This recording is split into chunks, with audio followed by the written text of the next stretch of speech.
Hello,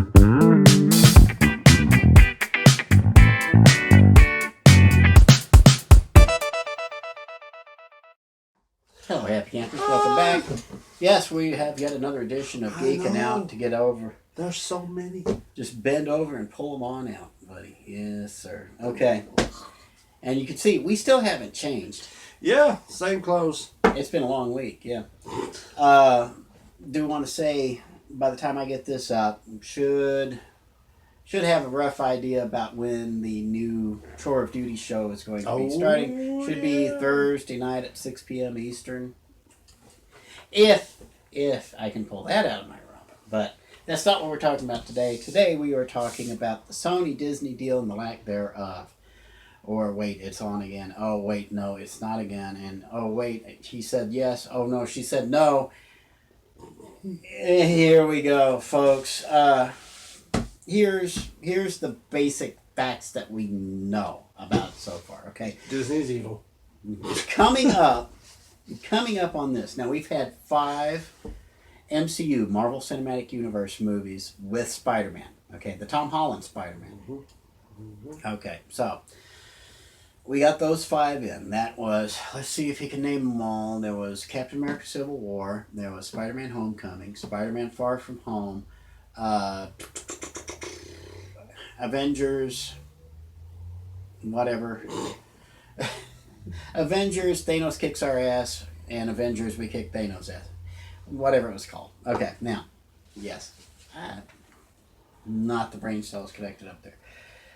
So we got those 5. The deal leading up to that was that Kevin Feige wanted Spider-Man in the MCU just to help push them through the end of Phase 3. And, of course, get people talking and excited about it, which, sure enough, big old doof did. He got all excited because Spider-Man was teaming up with Captain America and Iron Man and Thor. Who, me? Yes, you. Was not. Anyway, now that those 5 have expired, now it's time, do they renew the contract or don't? Because Spider-Man's cinematic release rights belongs to Sony. Okay?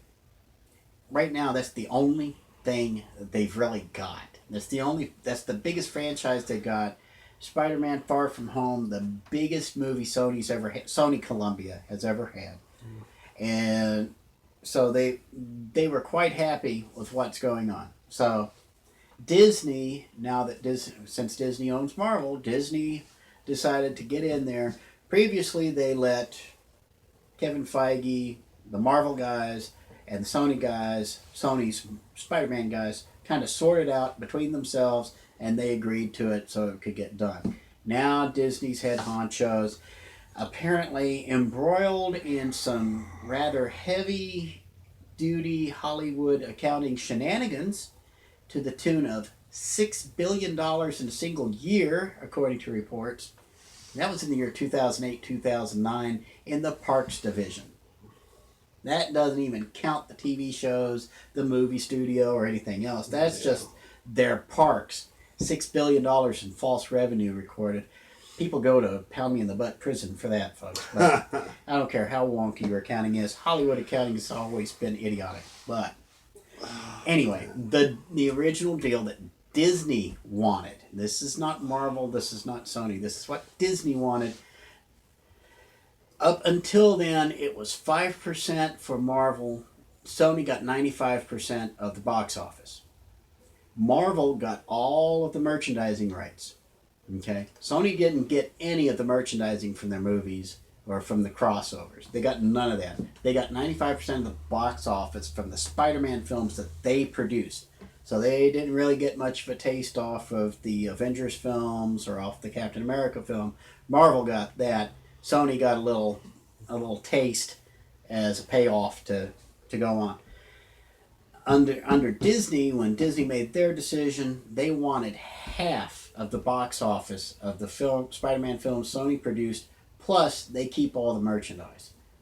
So in other words, they wanted 10 times as much to continue this little thing than they wanted before.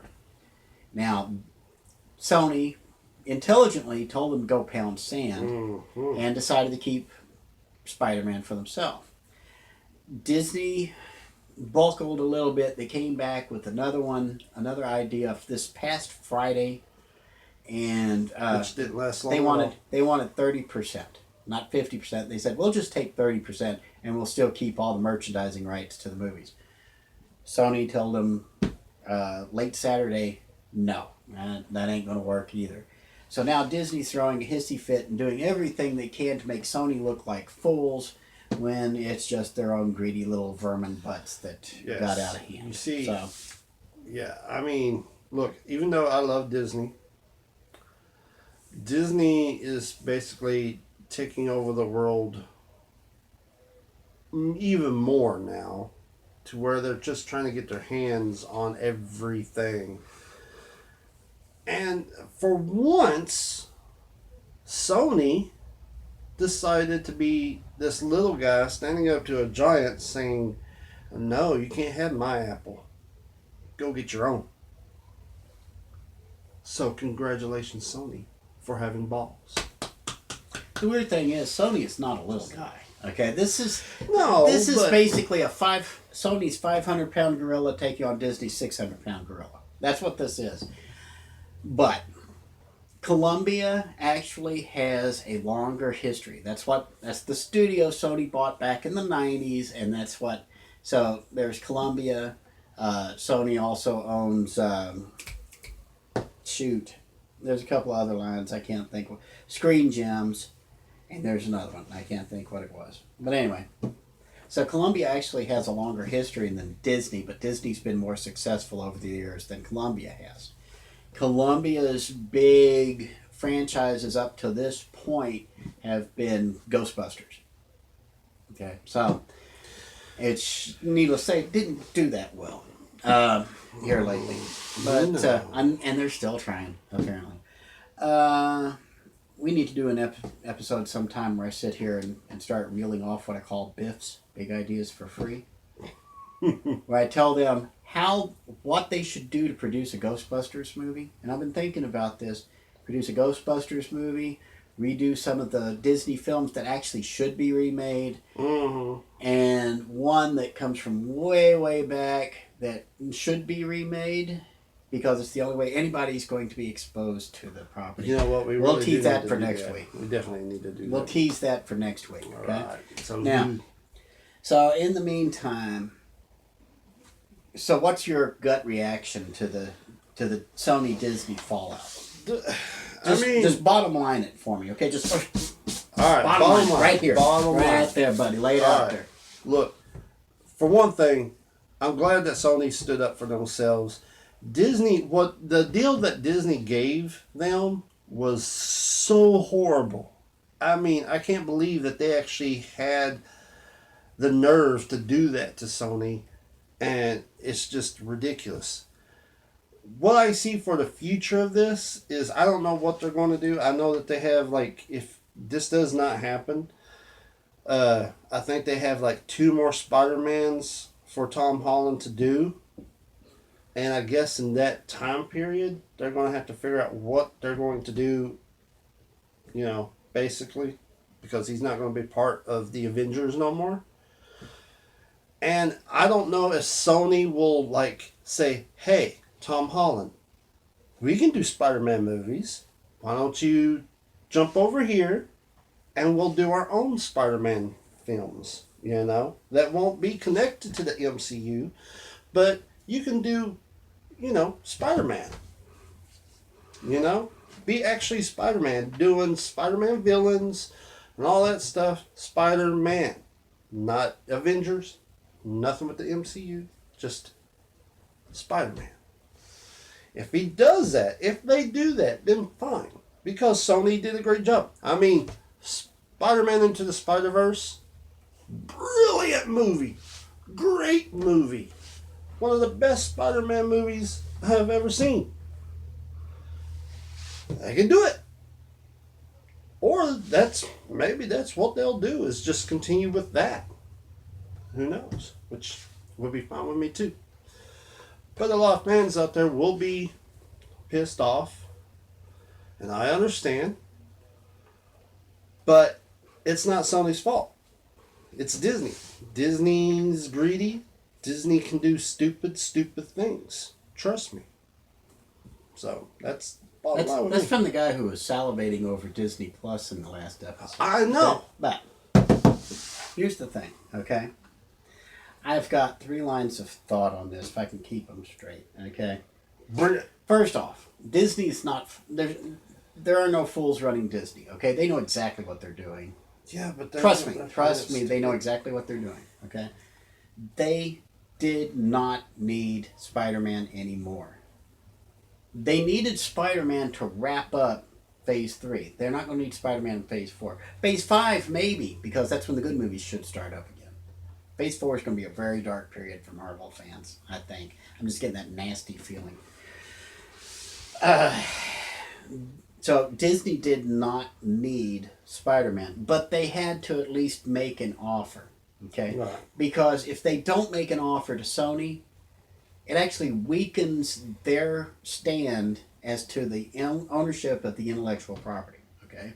Right. We're getting into the legalese stuff now. Basically, the intellectual property of Spider-Man belongs to Marvel Comics. Marvel Comics is a subsidiary of Disney. Disney, of all people, knows how to defend a copyright. They're the guys who actually influenced the patent office and the Congress to extend the copyright terms over and over and over and over to protect Mickey Mouse. Okay? Disney is the reason why copyright owners have the rights to their creations from their death plus 75 years. Okay? So their estates get 75 years of copyright after the creator dies. So don't believe that Disney did this just because they're greed bags. They did it because they don't want Sony cluttering up their universe anymore. They don't want Sony getting a piece of any of that. So they put out this highball offer that Sony blows off. The first thing they do, now of course everybody knee-jerks because they're so used to Disney doing great and Sony doing lousy that everybody's knee-jerk reaction, Sony's being stupid. Then the details come out and they're like, that is pretty bad. And then Disney, suddenly all the crap storm starts blowing on Disney, and Disney has to come up with a counter offer to bring them back to the table to try to save some face for themselves. Sony's coming out smelling like a rose here, okay? Because I know Homecoming and Far From Home and the upcoming new Spider-Man movie, Homeless, is going to have its detractors, but they're still more successful than a lot of than anything they've come up with since Spider-Man 2, and we're talking Sam Raimi. Okay, The Amazing Spider-Man, as good as it was, didn't really pull anything in. But yeah, Spider-Man Homeless, which has to be the title of the next one. Come on, you got to put that in the thumbnail. it's got to be in there. You got to put that in the thumbnail. That was great. But so anyway, that's the first thing. Don't think Disney was just being greedy. They were trying to blow Sony off, but they didn't do it right the first time. Yeah, They wanted to put something out there so ridiculous that Sony would walk away. Because if Sony, basically Disney would be putting up half the money to produce, Sony would have to take the ownership of getting the production done, and then if they didn't make any money off of it, they would owe Disney the money back. And once that happened, Sony would not sign that thing. Exactly. And I agree. Disney does have, good intelligence behind the whole thing. But the thing is that where they're just so high up right now, I don't think that they expected Sony to say no. And that was the big thing. It's like, hey, this is what we're going to offer, and what do you guys think? And they're like, no. And they're like, oh, really? See, that's the other thing. Marvel's been trying for years to get the rights to Spider-Man back. You got to understand, Spider-Man is now the only one Marvel doesn't have. Marvel does not have Spider-Man. But this is point number 2, okay? The X-Men are back in the Marvel fold, right? Fantastic Four back in the Marvel fold. They went and bought 20th Century Fox. I'm sure a big part of it was to get those core Marvel properties back under Disney's control. They want Spider-Man. They really want Spider-Man. In order for them to get Spider-Man back, the way things are set up right now, Sony would have to lose money, and lose money on Spider-Man to the point they can't afford to get a movie done within a 3-year period in order for the contract to expire and the rights to revert back to Disney. Okay, so essentially, Sony Media has to fail utterly in order for the rights to go back under the current terms. Yeah. Okay, so here's the other thing though. The reason Disney wants them back so much, the biggest mythos, okay, the biggest storyline, the biggest intellectual property Marvel has is not the X-Men. No matter how many X-Men you have, it's not the biggest. That is not the flagship. It's not the Avengers. It's not the Fantastic Four. None of those guys are the flagship. When you think Marvel, and they used to do this back in the 60s and back in the 70s actually. When you looked at a Marvel comic, like a big oversized Marvel comic, okay, not the regular Marvel comic books, because they would always have a picture of the hero who starred in the book in the corner. For everything else, for all their collected editions and everything, their logo for Marvel Comics was an oval with Spider-Man's head in it, followed by Marvel Comics. Okay, Yeah. Spider-Man is the biggest, most valuable property, the intellectual property that Marvel has. But they cannot produce TV shows with it. They cannot produce movies with it unless they come to an agreement with Sony. So you actually think that they're going to break down and make a huge deal with Sony to fix all this? Because I can see that they would. That brings me to my third point, though. Okay, point number 3. I know I'm putting it right in front here, but reminds me of that little Spider-Man glove thing. It was shaped like this. Okay, it was shaped like this, and it was a cup, and it had a little web shooter right here with a straw that went into it. So whenever you would take a drink from it, just like this. So anyway, third point. Okay. The third point here is that Sony really didn't want Spider-Man to get too deep into the MCU because, again, biggest intellectual property Marvel has is Spider-Man. Sony internally, and some of the fans are calling this too, they're calling it the Venomverse. It's like a universe but separated. The Venomverse is like where the movie Venom occurred.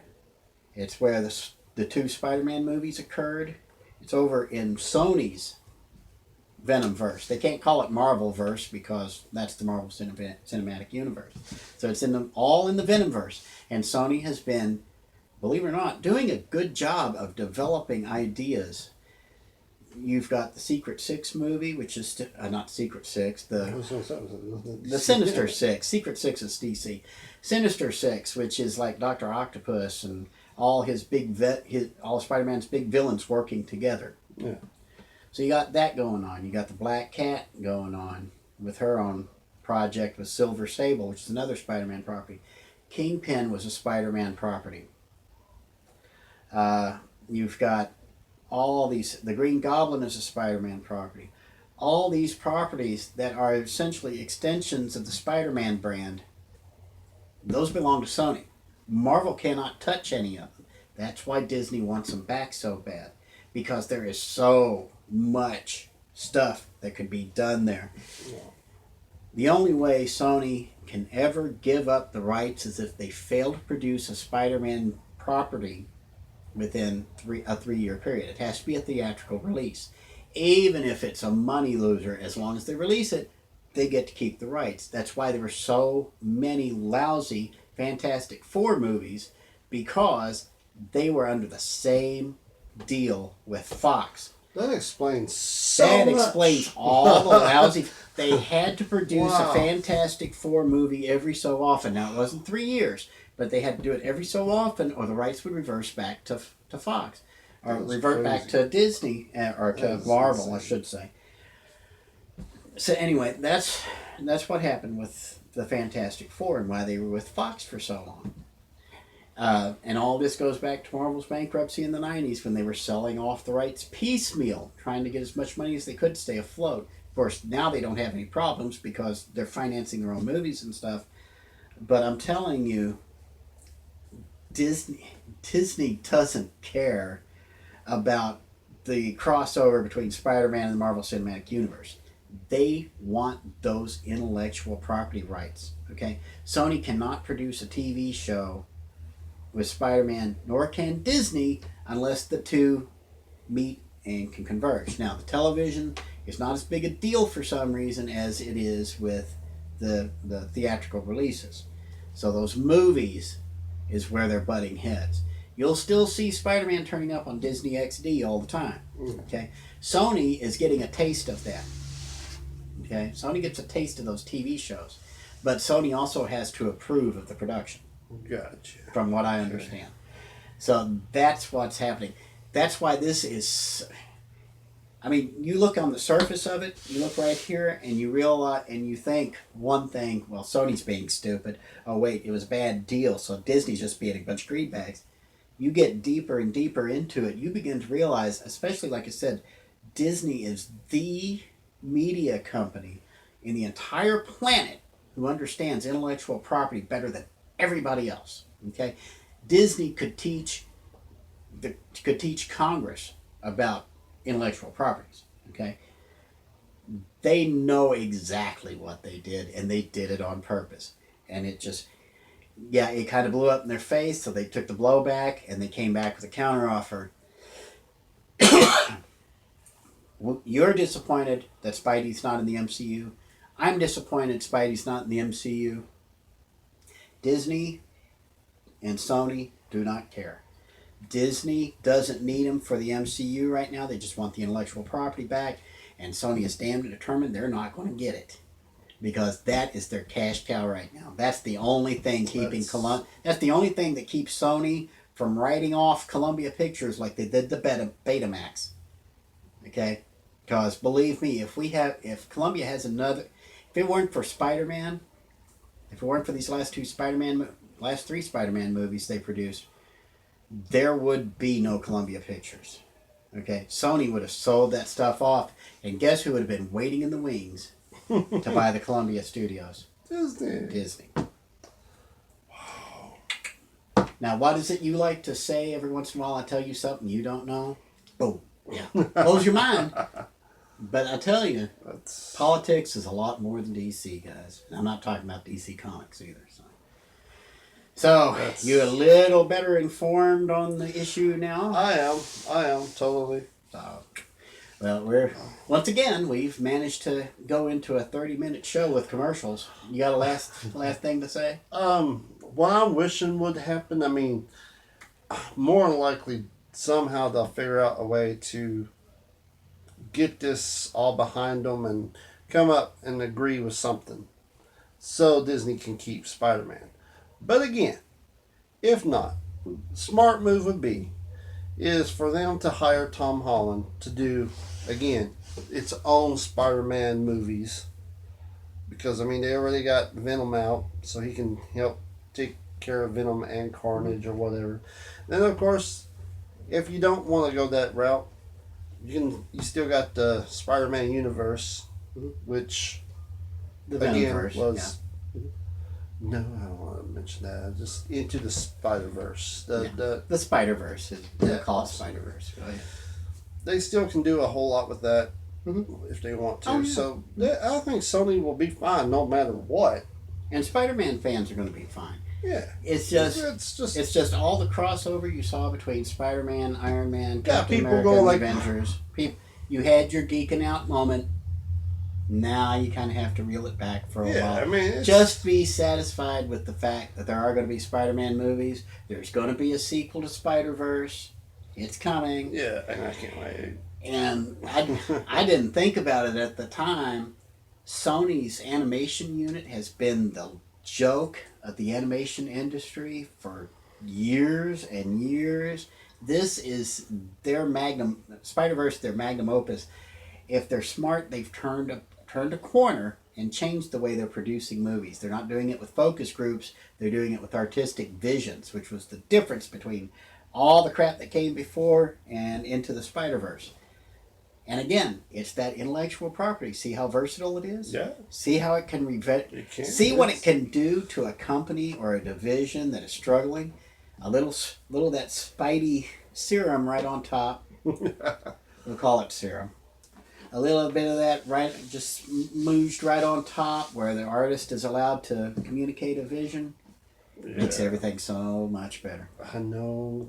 Makes you sleep better at night. So, until next time, for me, it will be the first episode of The Chore Duty. For him, it's going to be this next episode of Geeking Out, unless he comes up with something on his own. And it has been known to happen. You have gone off the reservation from time to time. I do my own movie He reviews. does his thing. I can't. I mean, if it's something that we both want to watch, then he'll go. Me, I'll watch anything. So it's like next weekend, It. So I'll have an It review, It too. So The closest I've ever gotten to watching the new It is that little video I posted with Mr. Bean and It. That's all the It I need. Oh, good. So until next time, I'll see you all over on the Tour of Duty, probably Thursday night. So until next time, I'm Spike. I'm Chris. That is Chris. This is Geeking Out. I will see you all down the road, and he'll see you a little bit further. So y'all take care. God bless. God keep. God speed. God help us all. Good night. Good night, all.